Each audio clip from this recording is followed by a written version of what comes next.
Así que comencemos con nuestra plaza de bastos, que es la que nos convoca todas las semanas a hablar de un tema bastante interesante que hoy día hay que poner en el contexto.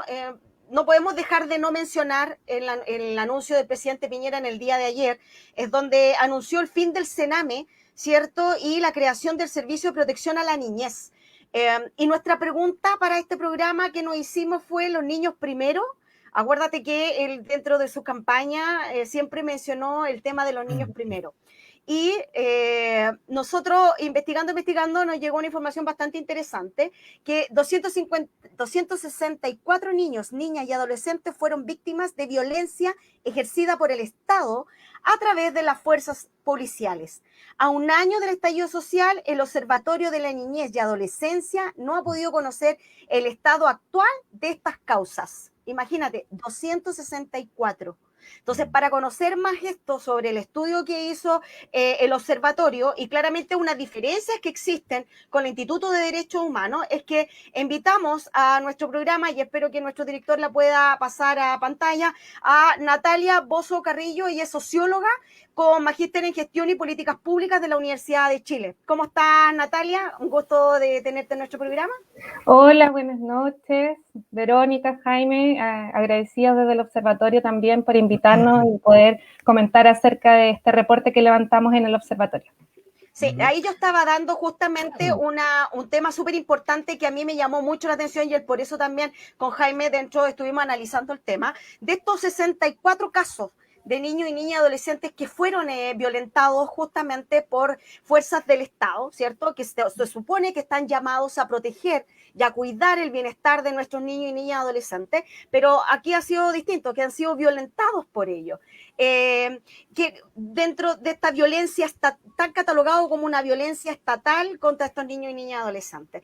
¿Qué nos podrías contar de estos casos? ¿Por qué ustedes no tienen la información que deberían tener sobre estos casos? Mira, te cuento, o les cuento la verdad. Nosotros hace un año, o sea, el año pasado, disculpa, levantamos un informe que se llama Infancia Cuenta en Chile, que es un informe que monitorea los derechos y la situación de la niñez, ¿no? Y desde ahí lo que hicimos fue un capítulo especial producto del marco del estallido social, el 18 de octubre del año pasado, y dijimos, claro, 264 niños, niñas y adolescentes han sido víctimas de la violencia estatal en el proceso de las movilizaciones. A un año de la revuelta social, nosotros quisimos saber, bueno, ¿y qué está pasando?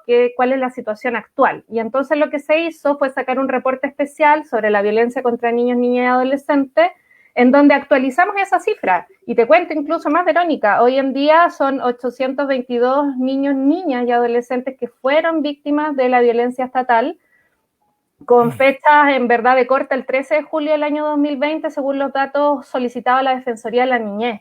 O sea, es una cifra, disculpa, mucho más elevada, ¿no? Desde ahí tenemos otra fuente de información que se solicitó al Instituto Nacional de Derechos Humanos, en donde se habla de 468 víctimas NNA, niños, niñas y adolescentes, al 31 de marzo del 2020. Entonces, nosotros hicimos fue actualizar, saber qué está sucediendo y cómo el Estado en el fondo ha resuelto o no la situación de violencia ejercida hacia a este grupo etario. Entonces, son cifras alarmantes realmente, en donde se ha criminalizado la protesta social, por una parte, de niños y niñas, en el sentido de que están en su derecho de manifestar lo que piensan y lo que opinan, ¿no? Y eso es un poco en el marco que se basa el informe. Sí, Natalia, mira, más allá de las cifras, digamos, que son ciertamente alarmantes, uno empieza a girar hacia atrás y empieza a recordar un poco lo que alguna vez fue este convenio internacional suscrito en la década de los 90 por nuestro gobierno de ese entonces. Creo que estaba Patricio Aylwin Sí. como presidente, donde suscribe una serie de acuerdos. Luego, no tengo la precisión de la fecha, pero ha sido en la década de los 2000, se crean las OPD comunales, donde también tenían que dar un refuerzo y un apoyo sistémico, ¿no es cierto?, a las familias y especialmente a los niños. Y uno llega a la conclusión, Natalia, de que, claro, los niños no votan. Entonces, a los congresistas no les interesa, al gobierno no le interesa, a los tribunales no les interesa, porque no tienen la fuerza que tienen los jóvenes o los adultos mayores, que con su voto podrían inclinar la balanza, aunque los chilenos y las chilenas tenemos muy mala memoria. Se nos olvida rápidamente a ciertos próceres, digamos, que han hecho mal la pega. Entonces, aquí tenemos un problema que también parte desde el hogar, que parte desde el núcleo central y donde no hemos puesto la atención ni el apoyo necesario para poner en resguardo y poner en valor desde la dignidad de un ser humano a estos niños, a estas niñas y a estos adolescentes. Pareciera ser, sobre todo, aquellos que vienen de extracciones más humildes, que están a la diestra y siniestra, digamos, de lo que la sociedad les ofrece. Y cuando digo la sociedad les ofrece, estoy hablando de drogas, estoy hablando de vagancia, estoy hablando de no inclusión escolar, etcétera, etcétera, etcétera. Entonces, más allá de las cifras, Natalia, ¿el observatorio levanta algún tipo de alternativa o de caminos posibles en este periplo que tenemos con nuestros niños?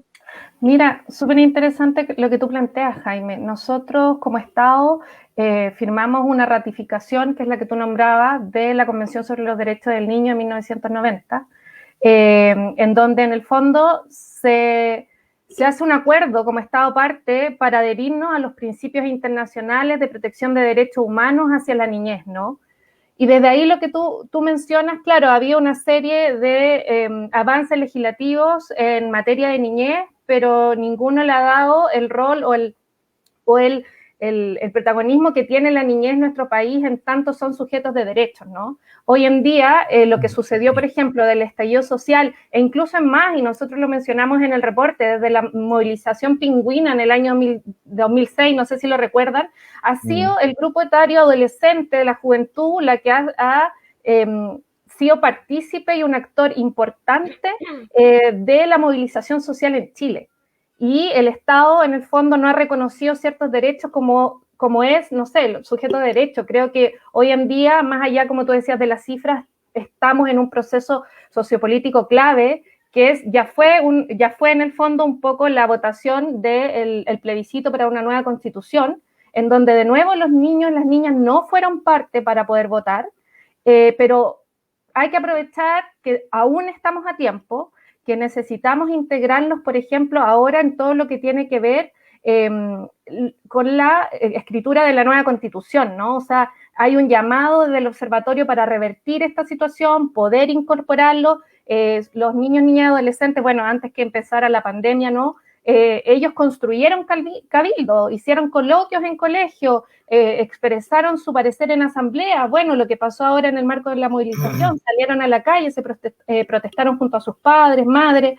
Entonces, yo creo que acá lo que nosotros estamos planteando es que desde el observatorio hay que implementar mecanismos de participación para garantizar su actoría, ¿no? En estos espacios ahora que tienen que ver con la nueva Constitución y, por supuesto, algún artículo que consagre los derechos que ellos tienen más allá de este marco internacional regulatorio que es la Convención sobre los Derechos del Niño, sino que una vinculación jurídica en la legislación chilena.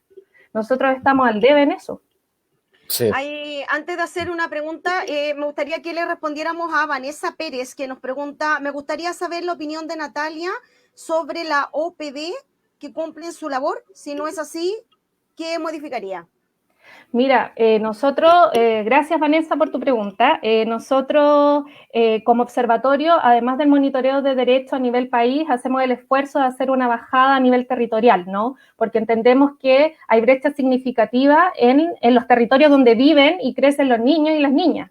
O sea, no es lo mismo la cifra a nivel país que la cifra en algunas comunas, como por ejemplo La Pintana, Renca, Cerro Navia, en donde la situación de vulnerabilidad de la niñez es diferente a la niñez que vive en Las Condes, Vitacura o en otras zonas incluso de las regiones del país. O sea, en la Araucanía las cifras de pobreza multidimensional son increíblemente más altas que en la región metropolitana, por ejemplo, en la niñez. Entonces, de ahí, y un poco ligando con lo de la OPD, es importante la labor que hace la OPD, si bien la OPD no ha tenido todos los recursos suficientes para la implementación de sus programas, porque, a ver, ¿cuál es el problema ahí? Bueno, un poco saliéndome, pero es que las políticas de Estado que ha implementado Chile se han basado cuando ya el daño está ocurrido, ¿no? Cuando ya está la grave vulneración de derechos y en el fondo no se ha potenciado la promoción o la prevención de los derechos del niño.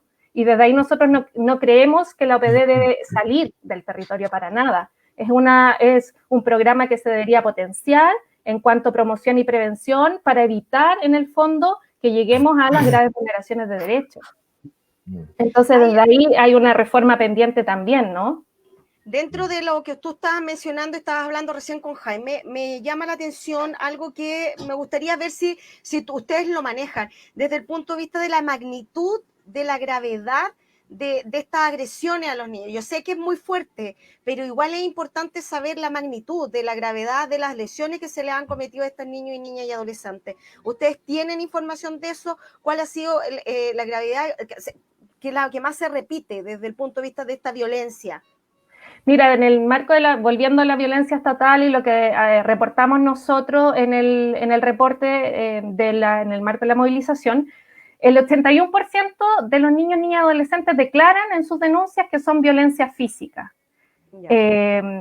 No agresiones con perdigones, balines, todo lo que tiene que ver con los gases lacrimógenos. Y hay 4 casos muy importantes de violencia sexual. Disculpa. ¿Con los lumazos también? No tenemos, no te puedo decir que sí porque no lo manejamos. Las categorías eran respecto a lo que te acabo de mencionar, pero aún así no deja de ser grave, ¿no? O sea, estamos hablando de, además de 9 niños, niñas, adolescentes con trauma ocular, siendo que la UTO, la unidad que se encarga, ¿no?, de las víctimas por traumatismo ocular, ya había dicho en el año 2009 que, las consecuencias gravísimas y los daños de carácter permanente por las lesiones de perdigones en los ojos, ¿no? Y lo más importante, yo creo, y que hay que ponerle un foco, volviendo a este tema, es que ha sido persistente la violencia estatal, no es un hecho aislado. Nosotros lo que podemos constatar en el reporte, que las cifras continúan ocurriendo en el año 2020. Lo dijeron 3 organismos internacionales al Estado chileno, la Corte Interamericana, Human Rights Watch, el Alto Comisionado de las Naciones Unidas, respecto a detener la violencia contra este grupo etario en particular. Y constatamos ahora con las cifras y la actualización que esta violencia sigue ocurriendo. Y la violencia además es del 92,1% por parte de agentes de Carabineros. Entonces, también tuvimos ahí en una discusión, ¿no?, política y bien mediática respecto a la reforma de la institución policial en Chile, de la reforma de Carabineros. Y claro, se ajustaron protocolos, pero eso como observatorio creemos que no es suficiente. Sigue habiendo violencia ejercida y lamentablemente, y para recordar, este joven que fue hace poco lanzado al río Mapocho. Entonces, eso como organización que monitorea derechos humanos hacia la niñez nos preocupa tajantemente. ¿Cómo entonces los carabineros nos se están haciendo cargo de lo que está sucediendo, no?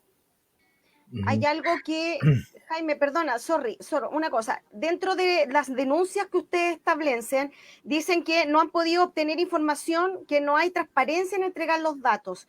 ¿Quiénes son los que no han sido transparentes en entregar estos datos? Mira, no, más que la transparencia, ahí corrijo un poco. Lo que sucede es que, bueno, son denuncias, ¿no? Y como el manejo de la información puede provenir de diferentes fuentes, o sea, tú puedes tener denuncia al Ministerio Público, denuncia a la Defensoría de la Niñez y en este caso al Instituto Nacional de Derechos Humanos, no hay una fuente que unifique el total de denuncias. Y por otra parte, la problemática que hay es que también existe una cifra negra, ¿no? Como en todo caso de denuncia, hay actores o niños, niñas, adolescentes que no llegan a este nivel, ¿no?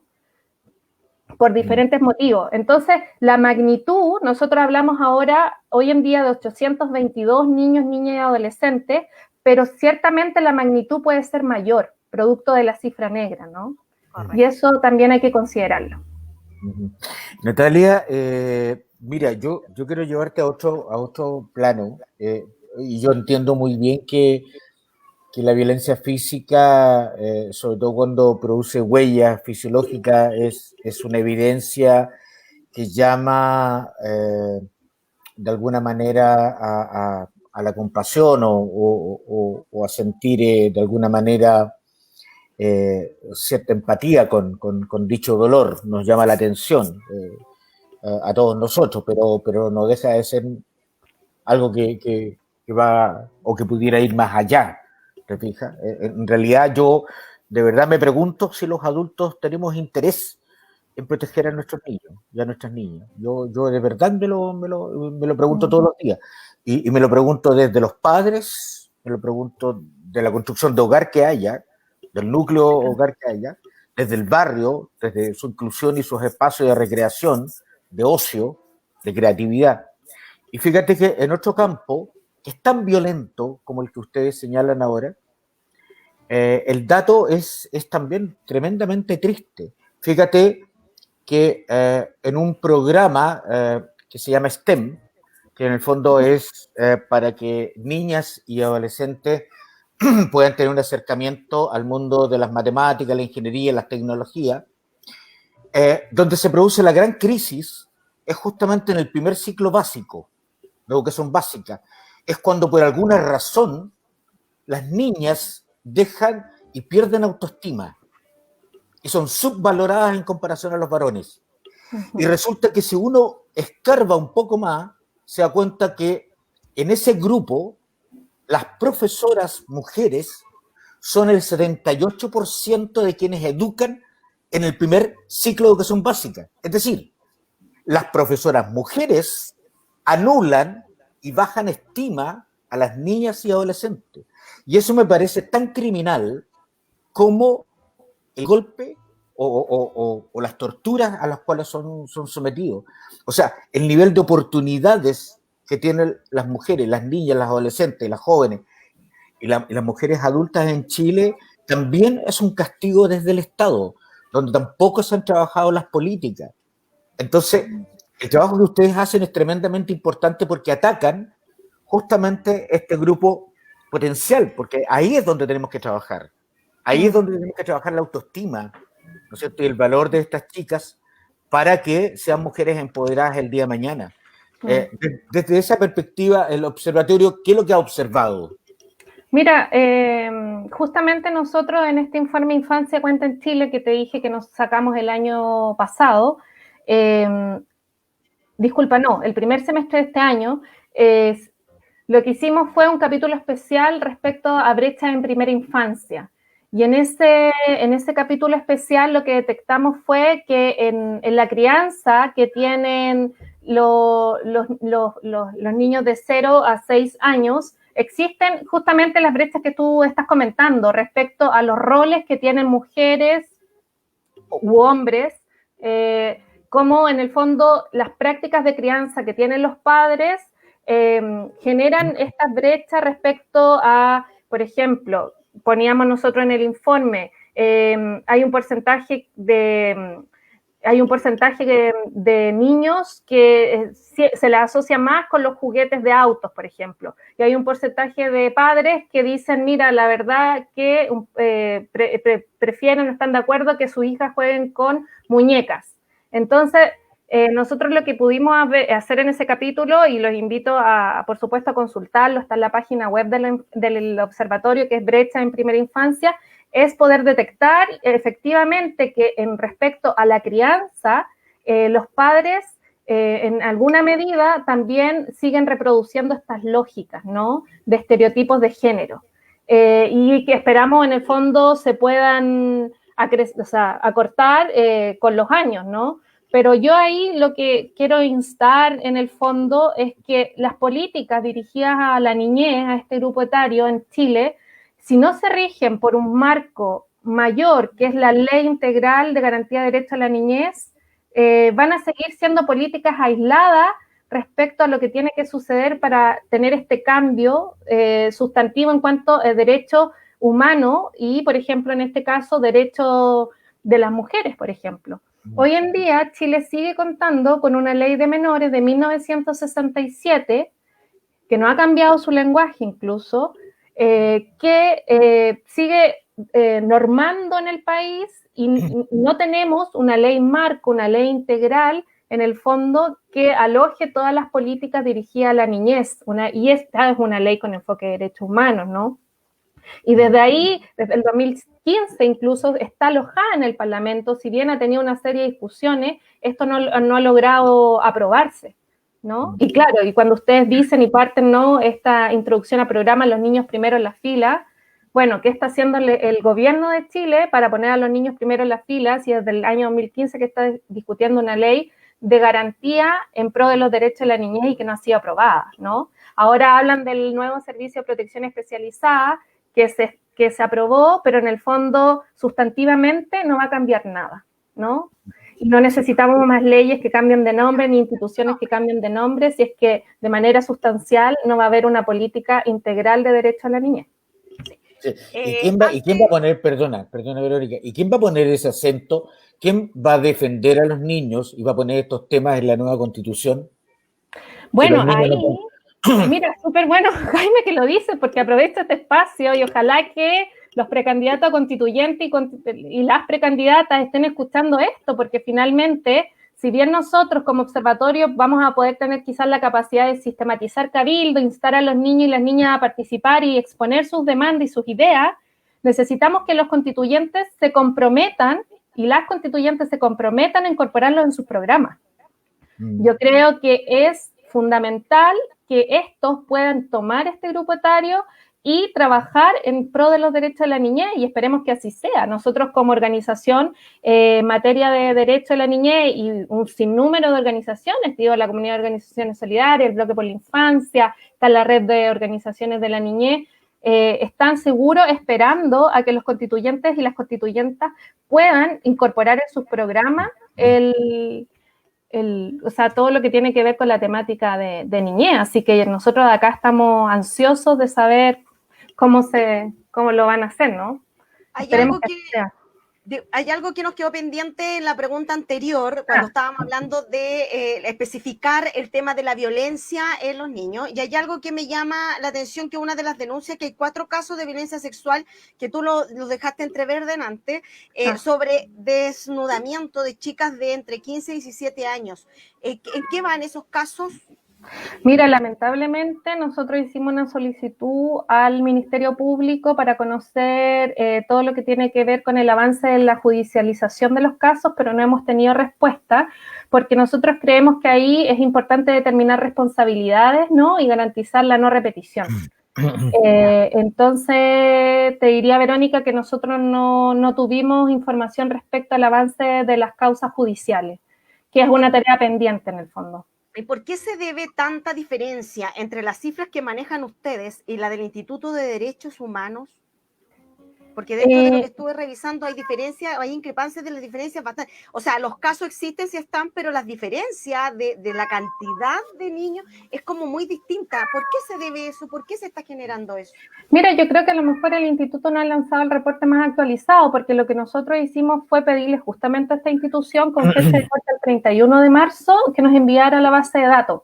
Y es lo que ellos nos enviaron. O sea, esta información proviene directamente de la institución, ¿no? Ahí la comunicación respecto a cómo ellos visibilizan la cifra compete, como digo yo, a la institución. Nosotros nos hicimos cargo de poder visibilizar lo que nosotros monitoreamos, ¿no?, el enfoque de derechos humanos a la niñez. Así que eso te podría decir, ¿no? Ya, perfecto. Sí. Natalia, lo que uno puede apreciar como ciudadano, en este caso el rol nuestro como comunicadores sociales, como periodistas, es que en esta irrupción, ¿no es cierto?, y en esta violencia desde el Estado, que es horrible, además, que un organismo tan fuerte que debiera resguardar y garantizar los derechos, esté violentando a los ciudadanos y ciudadanas. Lo que uno también empieza a percibir es que desde un tiempo a la parte, las instituciones armadas, dentro de otras instituciones, la iglesia, qué sé yo, etcétera, los partidos políticos, se han ido desprestigiando frente a la ciudadanía.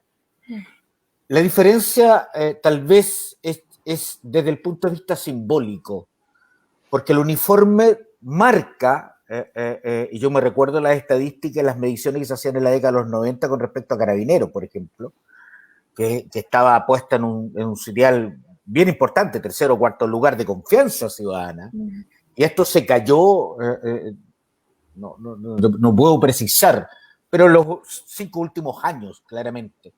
Entonces, cuando tú ves una respuesta de chicos muy jóvenes en las poblaciones y en los lugares periféricos, respecto a lo que simboliza el uniforme, a lo que significa un patrulla, por más que lo pinten de blanco, ¿ya?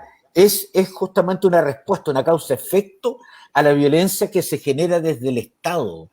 Entonces, nosotros nos preguntamos cuándo vamos a romper este ciclo de violencia, porque si tú eres violentado toda la vida al interior de tu hogar o eres violentado por la policía, obviamente que ese chico, cuando sea un adulto, ¿no es cierto?, no va a tener otra respuesta que no sea la violencia. Y con ello no estoy justificando la violencia de los jóvenes o de los adolescentes, que son más manifiestas, ¿no es cierto?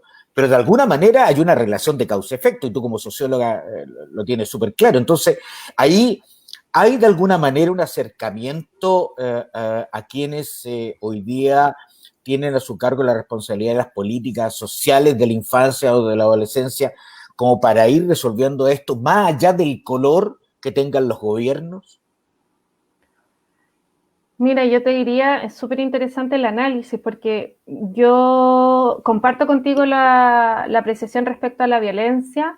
Es más, nosotros decimos que hay condiciones estructurales que violentan profundamente el crecer y el vivir, experimentar de la situación de la niñez. O sea, cuando tú hablas de que hay una cifra importante de hacinamiento en los hogares, cuando hay una pobreza multidimensional muy, muy amplia, o sea, muy grande, disculpa, en este grupo etario, cuando las tasas de violencia intrafamiliar, sobre todo a niñas y adolescentes, mujeres, todo eso van permeando, ¿no?, un escenario de violencia y de rabia y de miedo y de inseguridad en la niñez, ¿no?, chilena, que finalmente se manifiestan y se han manifestado, como lo vemos hoy en día, en el estallido social, o sea, esta violencia simbólica, ¿no?, en las condiciones que vive la niñez. Yo creo que desde la voluntad política no hemos visto avance, o sea, desde los políticos y las personas legisladoras no hemos visto avance, y como te comentaba, el impulso para legislar respecto a esta ley integral de garantía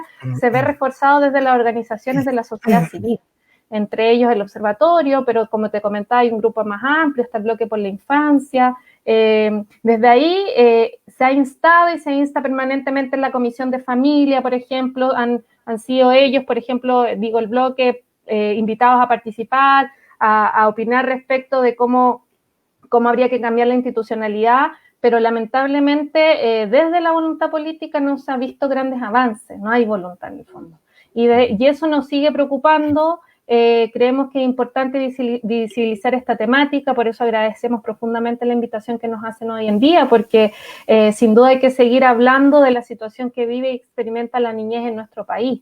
Creemos firmemente que con una ley integral de garantía podrían haber avances sustantivos, porque te condiciona legalmente, te condiciona legislativamente a poder impulsar otro tipo de programa, la institucionalidad de la niñez, ¿no?, poder reformarla correctamente.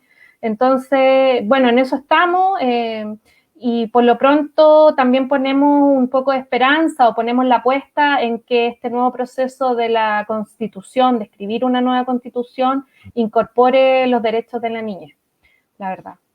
Perfecto. Ya, pues estábamos conversando justamente con Natalia Bozo Carrillo, socióloga, magíster en gestión y políticas públicas de la Universidad de Chile, sobre el tema de la violencia estatal contra los niños y niñas y adolescentes. Te agradecemos, Natalia, haber estado en nuestro programa, y esperamos que justamente lo que tú decías, el llamado que se le hace a los próximos constituyentes para que tomen en consideración este tema y lo hagan partícipes dentro de la nueva Constitución, y que realmente sean los niños primero, ya que no solamente nos quedemos quedemos en los eslogans de campaña, sino que en la realidad se concrete. Así que te agradecemos haber aceptado esta invitación y haber podido conversar sobre este tema tan importante que todavía, por lo menos nosotros comunicadores sociales, nos interesa poner en la agenda. Muchas gracias, Jaime, Verónica. Yo los invito a visitar la página web del observatorio, es www.observatorionines.com. Ahí pueden bajar todos los reportes y los informes que hemos realizado gratuitamente en el equipo. Incluso hay un reporte ahora también nuevecito de participación infantil y todo lo que tiene que ver con los cabildos, lo que opinaron niñas y adolescentes. Así que es invitadísimo a revisarlo, que tiene que también ver con todo esto que estamos conversando. Perfecto, sí. Te lo agradecemos. Yo creo que, Natalia, que también ahí hay una responsabilidad, porque parece que hay un consenso respecto a que estos constituyentes, que se pueden transformar en destituidos o destituyentes, ¿ya? Ojalá tuviéramos ese poder, si no hacen bien la pega, claramente, pudieran ser canalizados. Yo creo que las organizaciones sociales, las juntas de vecinos, deberían de alguna manera acoplar estos cabildos, ¿no es cierto?, de niños, niñas y adolescentes, y llevar esto, pero además no hay que soltarle la mano a los constituyentes, o sea, hay que fiscalizarlos hasta el final de su pega, y eso es súper importante. Alguien tiene que poner sobre la mesa estos temas y tiene que fiscalizarlo para que se cumplan. A lo mejor no está en la estructura del cuerpo de la Constitución, pero sí esa opción de legislar, que haya leyes que podamos... Mira, la educación pública en este país está hace decenios por el suelo. Y entonces, claro, y es súper peligroso lo que hace el Estado, porque el Estado, ¿no es cierto?, y que además es una resolución ideológica, perdóname, el que tengamos una educación como la que tenemos para los niños pobres de este país, para la mano de obra barata, ¿no es cierto?, es una causal netamente inspirada en el Estado. Aquí no se hagan los cuchos. Y lo que se les puede devolver es, de una u otra manera, algo que ya se le está devolviendo al Estado chileno. Y entonces cuando aparecen estos señores Alessandri, ¿no es cierto?, puro apellidos vinosos, diciendo que este lumpen o estos terroristas rompen la urbanidad de este país, bueno, no han visto, nuestros niños, nuestras niñas, nuestros adolescentes, no han visto otra fotografía que no sea la violencia que ha sido inspirada en contra de ellos. Y con esto tampoco estoy justificando que se destruyan semáforos, pero no hay otro. Entonces, no fueron educados adecuadamente. Entonces, pareciera ser que la única respuesta que ellos tienen es destruir los símbolos del Estado, de quien los golpea. Y eso es la urbanidad, y eso es el metro, y eso es el semáforo, ¿te fijas o no? Claro. Entonces, ahí hay que hacer un trabajo que ciertamente debe partir de la familia, pero también tengo súper claro que a nivel familiar, las crisis que se viven, ¿para qué decir en este preciso momento en términos de pandemia? Ojalá pudiéramos haber incluido también a los niños en todo este proceso de salud mental en que estamos todos imbuidos producto de la pandemia. Y no sé cuánto trabajo hemos hecho ahí en el tema de salud mental con ellos también. Ellos también han estado hacinados, también han estado ocupados y encerrados entre cuatro paredes y no han tenido la recreación ni la kinésica que todo niño y niña necesita. Claro. Entonces también hay un trabajo que abordar. Sin duda, nosotros ahí estamos al debe, yo digo como Estado también y como organizaciones, de poder levantar más información respecto a lo que tiene que ver con esto que tú mencionabas de la salud mental, por ejemplo. O sea, las medidas sanitarias respecto a la niñez incluyeron, por ejemplo, primero paseo a las mascotas sin desmerecer a los animales, por ejemplo, pero no así, por ejemplo, a los niños y las niñas. O sea, tú comprenderás que existen niños y niñas que viven en situación, como ya te mencionaba, de hacinamiento, pero también en viviendas con metros cuadrados muy reducidos, no tenían la posibilidad de salir en un principio, de poder recrearse. Imagínate que abruptamente le cortaron sus relaciones sociales con sus amigos, su amiga, y todo eso ciertamente va a influir en un daño psicológico, emocional que van a tener cuando crezcan, o sea, en el desarrollo y el transcurso de su crecimiento, ¿no? Y yo creo que eso sería muy importante monitorearlo. Sí. Ya pues, Natalia, te damos las gracias nuevamente por haber estado con nosotros en este programa Citoyen en la Plaza Abastos, donde el lugar de conversación, donde los temas ciudadanos nos convocan. Así que gracias. Espero que nos volvamos a encontrar en la próxima temporada con otro estudio que nos puedan entregar. Sin duda que sí. Que les vaya bien. Gracias. Que estén muy bien. Chao, chao.